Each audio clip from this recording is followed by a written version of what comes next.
Previously, in last episode, I managed to finish off my final preparations for Tombs of Amasket by finishing some quests and getting to 60 prayer. With these levels achieved, I did my first entry mode KC at a raid level of 50. With the raid being completed and the items I wanted outlined, it was time to send more raids to get my first purple. After just 10 short raids, at a raid level of 75, I got my first purple, the Osmumten's Fang. With the Fang achieved, I mentioned how many bosses this now opens up, and went to go and train my attack to 82 to use the Fang. With 82 attack achieved, and the back-to-back completed, it is time to do some new bosses in this episode. So here are the stats we ended on last episode, so let's get into this one. Oh yeah, this is my boss locked account. I started this account as a fresh Iron Man and have been leveling up my skills and obtaining my gear through bosses, their drops, and their content. My goal for this account is to obtain some of RuneScape's best in-slot gear within my restrictions. This means I'll have to do many different and difficult bosses and go for some random drops from these bosses to progress my account. If you want to watch the series from the start, click the playlist in the top right of the video, and the rules will be down in the description. With the Fang achieved and many bosses opened up because of it, I think it's time to explain what bosses I'll be going for now and the plans that I have. The first boss that I want to kill is Callisto. Now, I want to kill Callisto because of Callisto's drop table, and that I'll only need to use food to kill Callisto because of safe spots. The items that I want from Callisto is the Renar Seeds and the Dragon Bones. The Tyrannical Ring would also be great for when I need to use my cudgel to kill a boss like Vedion in the future. But let me talk about the Renar Seeds and Dragon Bones. I need the Renar Seeds because I currently only have about 10 prayer potions in my bank and no easy access to Renar Seeds besides Tombs of Amasket. But I have to use 2 prayer potions to get 1 KC. With the Renar Seeds, when I plant them and get my Renars to make more prayer potions, what I plan to use the prayer potions for will be at Bandos. I have not had any strength boosting armor on this account so far, and I'm looking to change that. With the Fang being best in slot at Bandos, I think it is a perfect time to start to farm Bandos for some massive armor upgrades. But before we get there, let's go and do the first kill on Callisto. Just before we get into the kill, let's hear about this episode's sponsor, Manscaped. Manscaped have landed down under here in Australia. Manscaped is now available in all Woolworth Australian stores. So now you don't even have to order online to get a product that over 7 million men online trust. And let me tell you, they have a massive reason to trust it. I have been using Manscaped products for months now after they first sent them to me, and I will say they are an incredibly great product. Everything they sell has been great to use and the most high quality products I have had. I would honestly recommend them to people even if I wasn't sponsored. They have everything you or the person you're gifting it to could need. With their great bundles including nearly all their products like the Platinum package, coming with all this stuff that I'm currently showing off on screen. Even just buying the boxer briefs is a great choice because they are the most comfortable underwear I have worn. So if this sounds appealing to you, and it really should, then go to manscaped.com to get 20% off and free shipping with the code BOSSLOCKED. That's 20% off with free shipping at manscaped.com when you use the code BOSSLOCKED. Get it for yourself or get it as a gift. And make sure my Australians don't forget that you can now go to Woolworths to pick up some products for yourself. Thank you, Manscaped, for sponsoring this episode. Oh, there we go. That's the first kill of Callisto on the account. That is really good. 400 Chaos Runes, not the best drop, but at least it happened. I'm actually glad I can kill Callisto now because the Chaos Alley was getting really quick to kill and it was kind of my one boss that I could go to and AFK at. Oh, that's the first bit of Renar Seeds that I got. I better grab these quick and get out of here. That's nice amount of prayer potions, actually. Only 10 kills in now, so pretty good to get that one early. Not bad. I cannot complain about that at all. That's the dragon pickaxe that I was missing from the Chaos Alley, so that's a good drop to get, I suppose. Can't use it for a fair while, but yeah, it feels good to get something. I will eventually get up to 61 mining, but that's really nice to have. That'll be super good for Chambers of Xeric and in Tombs of Amasket as well for the mining room. It's good for Chambers of Xeric because the guardians there you have to kill while wielding a pickaxe, and this is the best pickaxe you can get, so be the most damage and make it a bit faster. And then in the Tombs of Amasket room, it can let me boost up and it might get me in the next tier of mining and be able to make it a little bit better for me. So with the dragon pickaxe going across multiple logs, it's completely completed that one. It's added something to the Venenatus log. And then, of course, Callisto, it now has the pickaxe as well. And then there is also Vedion, which will have the pickaxe too. So yeah, it's added a fair bit to the collection log just because of the amount of places that it is at. So yeah, it feels nice to have another greens log and hopefully some more greens in the future. Of course, I got the seeds on this. Of course.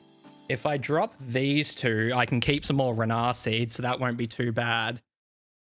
I think the Renar seeds might have protected over him anyway, but if I drop those two, I can keep some more Renar seeds, which ain't too bad. If only he missed one entangle, but that's all right. We can keep some Renars. That was the worst time I've had someone come in on yet. Especially, like, I just get the kill and I get Renar seeds. Like, that is so unlikely. Callisto was very busy, so I decided to change up to the Chaos Alley for a bit. I still want more strange fruit so I can take on Zora to get the Serpalm, since it gives strength bonus, so I might just swap up between Chaos Alley and Callisto. Alright, with the wilderness being so busy right now, I've just decided to quest. What I want to finish right now is Horror from the Deep to get the Bandos book as a reward. This will be the only Bandos item I can get currently, and I will need it since I actually plan to try some Bandos after the quest. To do that, I first need to do the Bark Roll, which is a mini quest, so it's all good with my rules. That is the Bark Roll mini quest completed, now on to Horror from the Deep. And that's Horror from the Deep completed, now time to go claim my Bandos book. Now, with the Bandos book obtained, it's time to head off to Bandos to get my first kill of him. While I'm getting kill count, let me explain about what I want from here, though it might be a bit obvious. I want anything on his unique table. That might be obvious, but Bandos will be my best in slot melee armor on the account since I can't kill Nex because I can't do Desert Treasure. And Desert Treasure is needed to do the mini quest to unlock Nex. Bandos armor is so good, with wearing the tassets and chestplate, I will get an extra 6 melee strength bonus, which can mean 2 extra max hits in certain situations. They also have some pretty alright stats, with the plate body only being 20 stab and slash worse than what a Darok body is. Now, the Bandos hilt will be amazing for my account, because this will unlock my best defense lowering spec weapon, which will be a major help for bosses in the future. The Bandos boots will be a great drop for me since they offer great defensive stats, but they don't offer me a melee strength bonus like the climbing boots, but they make up for it with the +1 prayer bonus they offer. So if I get the boots, I don't think I'll be using the climbing boots again. The rest of Bandos' drop table is pretty poor except for the coal drop. I don't have a good boss to get coal from currently, so this will be my best way of obtaining it. So if I'm going to get any items that is not a unique, I would love the coal drop. There is also the 3 Super Restore drop, which would help me get some more prayer potions for myself. But anyway, that's all the items that I want from Bandos, so let's go in and get the kill.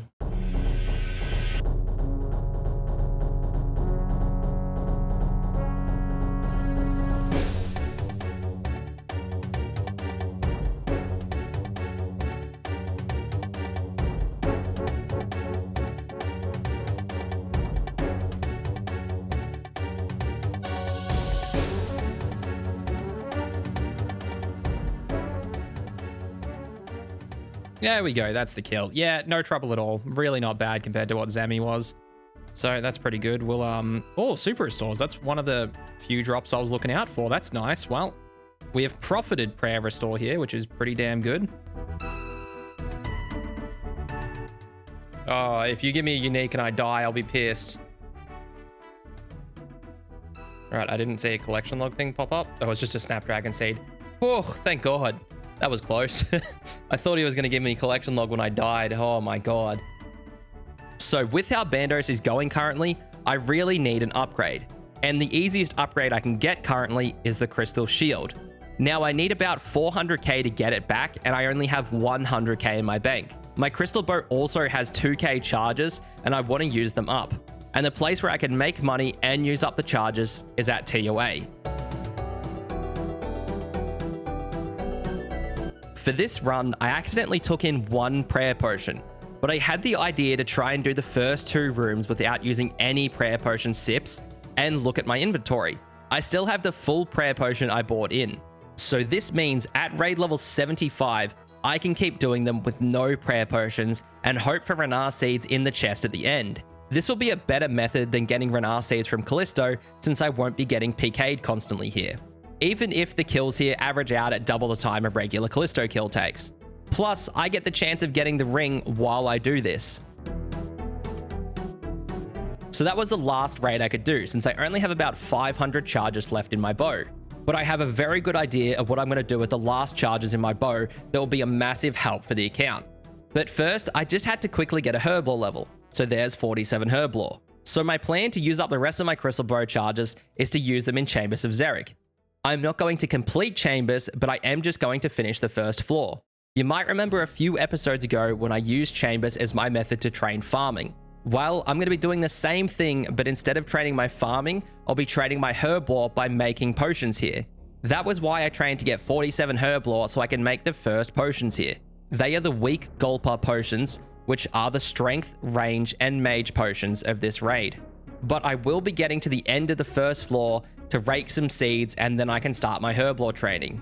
I have no idea what XP an hour this will be, but it is free herb XP, so why not try and just see how it goes. Alright, it was kind of random why I just started training herb lore in the last clip, so let me explain why I want to increase my herb lore first. My current method of obtaining any super potions is from killing the Chaos Alley or from grubby chests with the keys from Sarachnis. So I want to get up to at least 55 herb lore so I can make my own super strength potions. Getting to 63 herb lore would also be great so I can make super restore potions, which will be another method for me to get prayer restore in the account. I am currently running really low on super strength potions and super potions in general, so this is why I really wanted to do it. Now, with 53 herb lore, this will also be a big level because this is the requirement for the Grim Tales quest. This quest will reward me with a best in slot crush helmet, which will be a good for another boss I plan to kill to get more herb lore supplies, and my best way of obtaining prayer XP. That boss is Vedion. Vedion can drop 100 dragon bones, 100 renars, and 200 Mortmire fungus. The dragon bones will help me get to 70 prayer because I need about 900 dragon bones till 70 prayer. The renars will be great for prayer potions, and the Mortmire fungus is a very easy secondary to get for my account. The fungus also lets me make super energy potions, so they'll be very big for the account because they'll be great for some bosses. So the method of training herb lore here is horrible. It is about 4.5k herb lore XP an hour, but it also took me 1 hour to find the raid and get to the end of the first floor to start farming. So it is really bad. So I have another idea for herb lore XP, and I'm gonna go do that. The plan's pretty boring at the minute. What I have to do is farm all the seeds I have secondaries for every hour and kill the mole in between those hours. I will also be brewing a Green Man's Ale since that gives me a +1 herb lore boost, so I can do Grim Tales 1 level early. This is my only method of getting a herb lore boost on the account. So I have been doing a bit more research on how I can get herbs to level up herb lore. So I am now at Wintertop because for this method I have found I need 67 agility. I currently have 63 agility and need about 160k agility XP until 67. So I'll be back with 67 agility and then I'll explain my plan. And there's 67 agility after about 8 hours. So the boss I plan to kill is another weird one. I'm going to be killing Salarin the Twisted. A bunch of people watching probably didn't even know that he existed or that he was even a boss, but the wiki does have him in the boss category. Salarin the Twisted is found in the Yanel Agility dungeon, and it is just a higher level Chaos Droid with one difference. That is, he drops the Sinister Key at a drop rate of 1 in 12.8.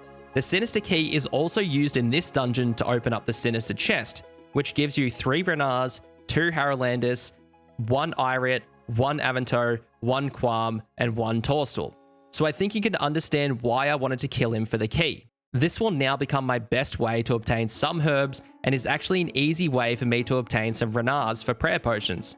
Now a weird thing about this boss is that he can only be damaged by strike spells, the weakest and first spells you can get in the game. But for some reason the spells hit higher than their max hit. For example, Windstrike has a max hit of 2 normally, but on Salarin it will always hit a 9 on hit and nothing else. And for Firestrike, you would always hit a 12. This makes it the best way to use Mind Runes, and I have a massive stack from Barrows. So this is my method for herbs, and how it might become an essential part of the account to keep coming back and to kill him for more keys. There we go, there's my first Sinister Key. A good 28k drop on that one, that is not bad. I've done probably close to 40 kills. No, never mind, not even 30 kills yet. But yeah, so I should have expected 2 by now, but having 1's fine. But yeah, this is basically going to be my 3 Minars, 2 Harrowlanders, and all the rest of the herbs that I mentioned, and all the herbs and stuff I've gotten along the way too, which is really nice. So I am probably just going to keep building these up and just keep killing them. I'm hopping worlds after every kill I do usually, but yeah, this is how I usually do it. So I attack him from here where this skull thing is. Then if I step back here, he can't even attack me and he just gets safe spotted somewhere in this corner. So it's a really nice method. Like, I just don't have to concentrate at all. He's got a 30-second respawn timer, so I'm not bothering with like waiting for him to respawn. Sometimes he drifts into the corner like this though, which is annoying, but it's all right. It's really not that bad. But yeah, he's got a 30-second respawn timer, so I am hopping through worlds after every kill just to make it a lot easier on myself. So having the method 2 be able to safe spot him here is very helpful because I can instantly hop worlds and not have to wait for the 10 seconds after combat if I get attacked. So I can just instantly do it, which really helps the timing of getting this stuff done, which is super, super nice. I plan to get 50 Sinister Keys and open them next episode. But with a few new bosses being killed this episode, and with Bandos also being killed, which could potentially get me my best in slot melee armor for the account, it really feels like the account is getting closer and closer to its end game. But here are the stats from the start of the episode to the end of the episode. A bunch of fast progress this episode thanks to the Fang, and there's still many other places to use it. So I'm excited for next episode when I can potentially do even more new bosses. But anyway, thank you all for watching, and I hope to see you all in the next episode.